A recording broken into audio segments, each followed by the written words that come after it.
Wakil Presiden Gibran Rakabuming Raka membuat video yang membicarakan generasi muda dan bonus demografi. PDIP menyebut Gibran lebih baik kerja ketimbang membuat video. Lalu ada apa di balik munculnya monolog Gibran ini dan benarkah untuk persiapan 2029? Kami membahasnya bersama dengan juru bicara PDIP, Mas Seno Bagaskoro, kemudian ada Sekjen Partai Golkar, Pak Sarmuji, dan juga Direktur Eksekutif Parameter Politik Indonesia, Mas Adi Prayitno. Selamat sore semuanya. Selamat sore Mas Yasir, Cak Sar, Mas Adi Pray. Selamat sore.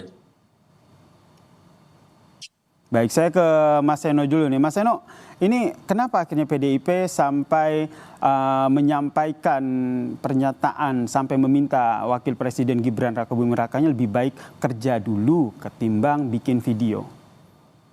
Ya biasa saja sebetulnya Mas, tidak ada yang spesifik atau sangat serius kita lakukan suatu tanggapan terkait dengan apa yang dilakukan oleh Pak Wapres Mas Gibran. Bukan apa, tetapi karena memang sebetulnya itu kan juga mengungkapkan apa yang menjadi perbincangan di tengah publik akhir-akhir ini.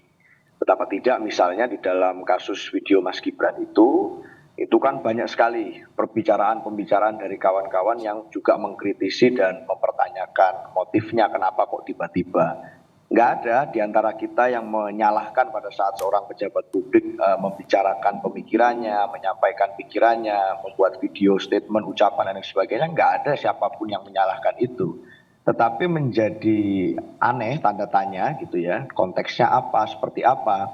Karena kalau kita melihat akun YouTube Mas Gibran itu terakhir mengunggah video kan 9 bulan yang lalu. Lalu di antara 9 bulan itu ada kekosongan lama, vakum, tiba-tiba muncul dalam seminggu terakhir muncul 3 video yang dilakukan secara beruntun selama beberapa hari terakhir. Dan itu mengundang pertanyaan, misalnya, kenapa sih selama ini kan banyak kritik yang muncul kepada Mas Gibran? Kenapa tidak pernah sebagai bagian dari generasi muda itu bertukar pikiran dan berkomunikasi langsung dengan masyarakat dan publik yang mempertanyakan tentang kehadiran dan kinerja Wakil Presiden? Banyak tuh kampus-kampus yang bisa menjadi partner diskusi yang baik. Banyak tuh teman-teman muda yang siap untuk diskusi langsung dengan Pak Wapres gitu. Apalagi di berbagai situasi akhir-akhir ini kan ada yang mengkritik Indonesia gelap, ada yang mengkritik peringatan darurat, ada yang mengkritik macam-macam.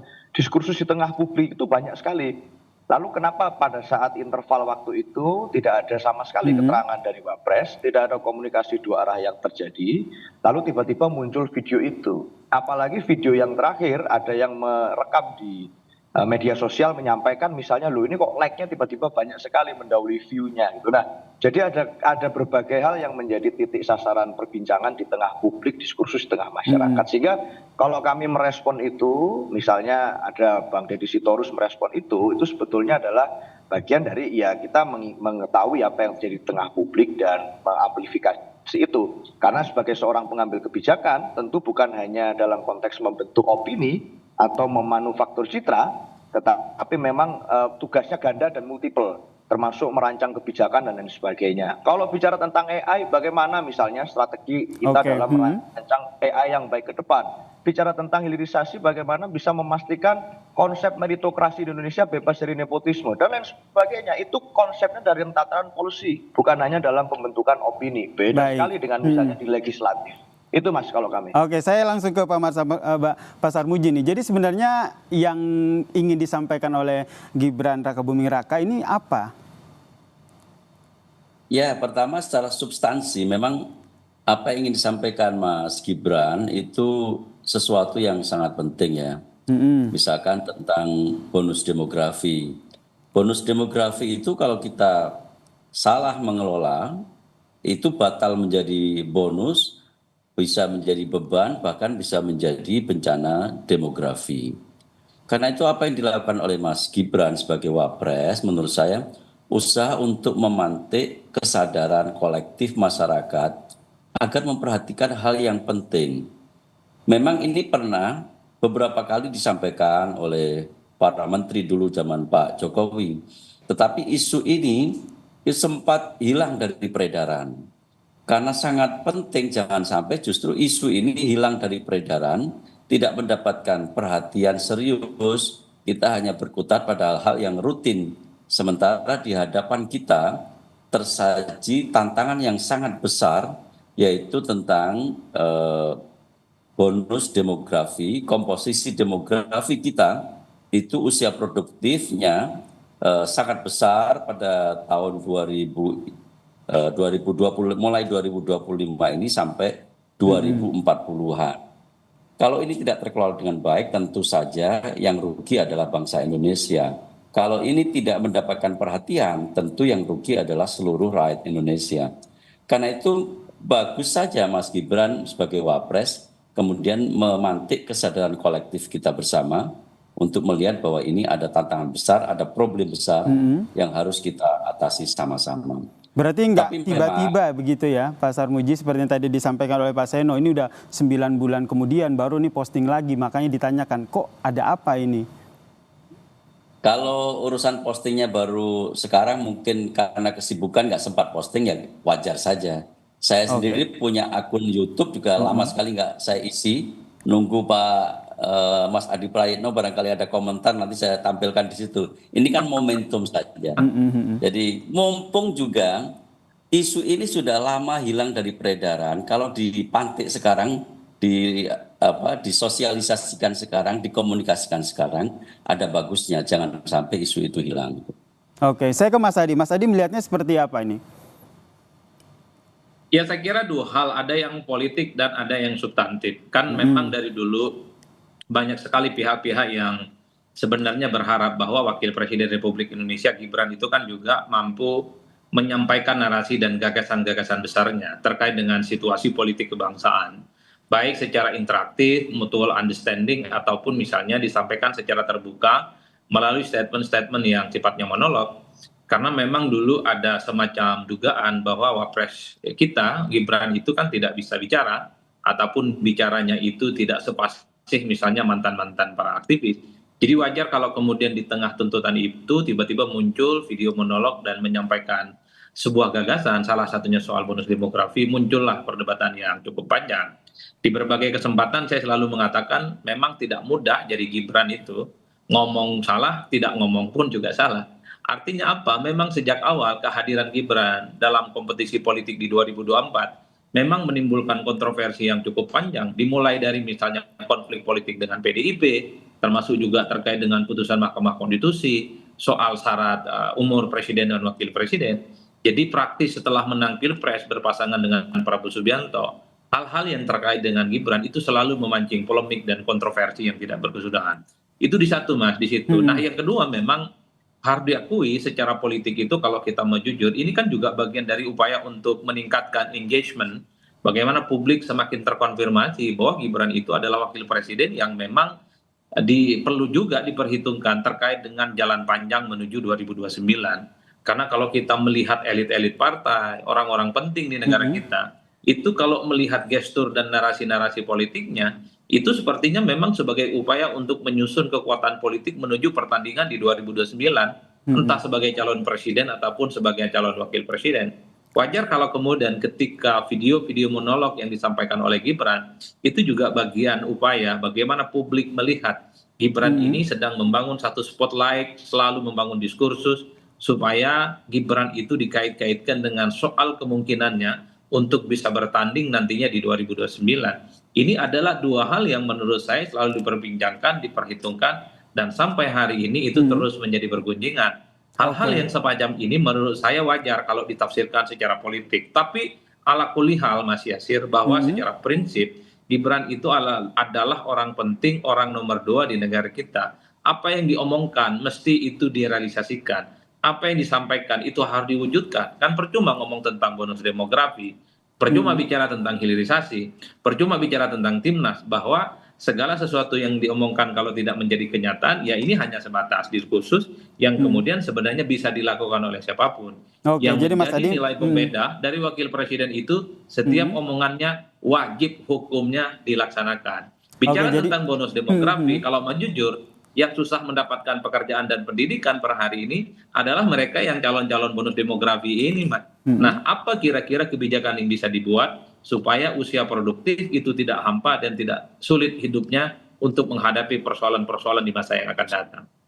Oke, ini ada dua konteks nih terkait dengan apa yang menjadi esensi dari yang disampaikan, kemudian tentu dikaitkan dengan politiknya. Apalagi tadi disampaikan terkait dengan persiapan pemilu 2029 juga. Ini yang juga ingin saya konfirmasi ke Mas Seno juga ke Pak Sarmuji, sebenarnya apa makna dari video monolog Gibran ini jika kita kaitkan dengan konteks politik saat ini. Tapi kita bahas usai jeda ya, tetaplah bersama kami di Kompas Petang.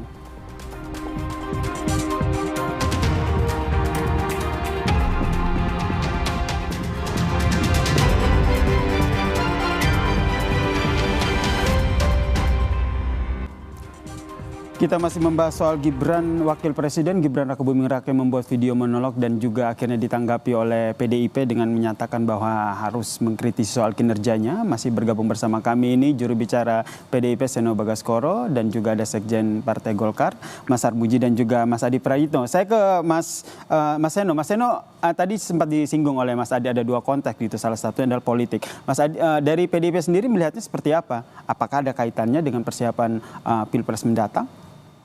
Iya, terima kasih Mas Yasir. Jujur saya nggak ngerti ya motifnya apa membuat video itu. Satu, Belanda masih jauh. Pilpres itu masih sangat lama dan akan menjadi tidak peka sebetulnya kepada rakyat hari ini yang menghadapi berbagai tantangan. Kalau kita terus-menerus memanufaktur citra menghadapi Pilpres yang masih jauh itu tadi.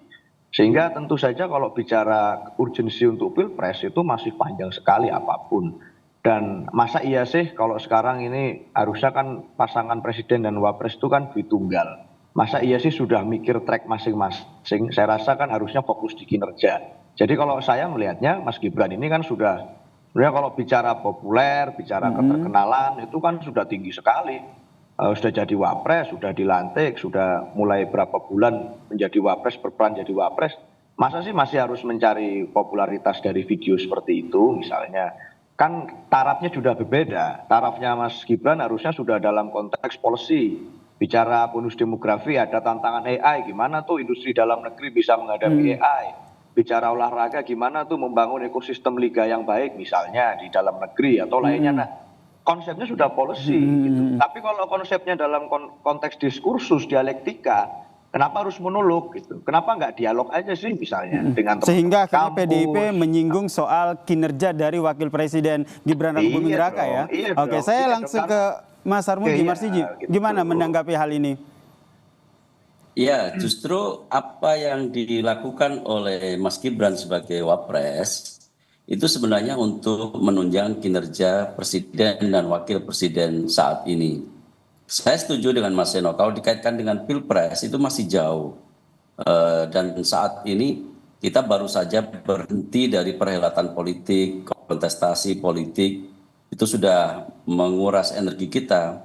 Dan justru saatnya kita mengisi capaian politik itu menjadi capaian kemajuan bagi bangsa. Salah satunya adalah apabila kita bisa mendapatkan bonus demografi, mengelola demografi kita betul-betul menjadi bonus yang puncaknya kira-kira tahun 2040-an.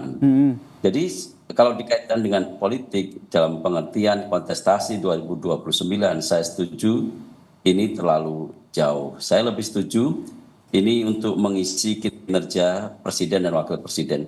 Untuk diketahui ya, urusan ini bukan hanya urusan pemerintah pusat. Bonus demografi ini kaitannya juga dengan seluruh masyarakat Indonesia termasuk yang ada di daerah-daerah.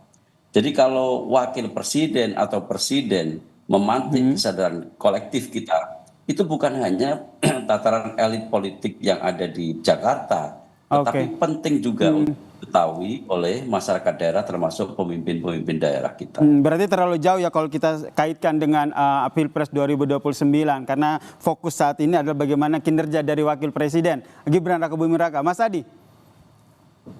Ya, apapun lah, kalau kita melihat pembicaraan publik, ini kan mungkin Belanda masih jauh, tapi kan bagi para politisi, bagi para elit, kerja-kerja politik menuju 2029 itu kan sedang disusun mulai saat ini. Jadi wajar siapapun yang saat ini menjadi pejabat publik, entah itu menteri atau mempartai yang jadi menteri, termasuk wakil presiden, ketika bicara jalan panjang 2029, maka apapun yang dilakukan saat ini itu dianggap sebagai bagian dari insentif tabungan politik yang bisa dimaksimalisasi sebagai upaya untuk membangun citra dan tentu positioning sebagai bentuk ukuran kinerja dan keberpihakan kepada masyarakat. Kan di situ sebenarnya Mas Yasir, nggak ada yang salah bagi saya secara prinsip. Tapi kan tentu publik berharap ya, seperti wakil presiden dan pemangku kepentingan yang lain, bukan hanya soal apa yang disampaikan, tapi secara prinsip soal bagaimana apa yang dilakukan supaya cita-cita dan statement-statement yang disampaikan itu bisa terwujud. Bicara tentang bonus demografi, bisa tidak kalau kita misalnya sudah melakukan satu desain supaya anak-anak muda kita itu yang S1 ke depan bukan lagi 18%, tapi meningkat jadi 25%, 30% dan seterusnya. Berarti tidak hanya hal-hal yang disampaikan saja ya Mas Adi ya, tapi yang dinantikan oleh warga adalah bagaimana kinerja dari pemerintah keseluruhan ya untuk memanfaatkan bonus demografi tersebut ya. Oke. Betul, kalau kita melihat anak muda hari ini banyak yang nganggur, bagaimana ke depan supaya tidak nganggur lagi? Kan itu contoh-contoh yang gampang sebenarnya. Kita nantikan seperti apa nanti langkah selanjutnya yang diambil oleh pemerintah terkait dengan memanfaatkan bonus demografi ini. Terima kasih sejumlah narasumber, juru bicara PDIP, Mas Seno Bagaskoro, ada Sekjen Partai Golkar, Pak Sarmuji dan juga Mas Adi Praditno telah bergabung bersama kami di Kompas Petang. Salam sehat semuanya.